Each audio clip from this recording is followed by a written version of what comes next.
alhamdulillah sampai saat ini juga sampai hari ini semua fasilitas yang dibutuhkan untuk MTQ sudah ready semuanya dan sudah siap pakai. Kemudian juga ini salah satu panggung utama juga alhamdulillah kita lihat hanya tinggal pembersihan.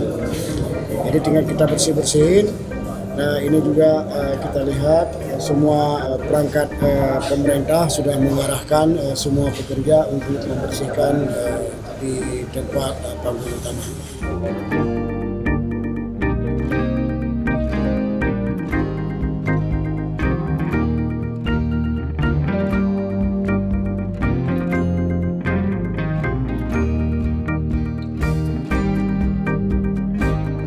Mudah-mudahan tempat-tempat panggung utama itu bisa dijadikan sebagai panggung utama bagi MTQ Aceh yang ke-34. Mudah-mudahan tidak ada jadi permasalahan apapun. Baik, kami pemerintah Kabupaten Pidi dalam hal ini kami mewakili ketua tempat sudah siap 100% untuk menjamu tamu-tamu kami yang datang dari seluruh provinsi Aceh, dan kami sudah siap 100%.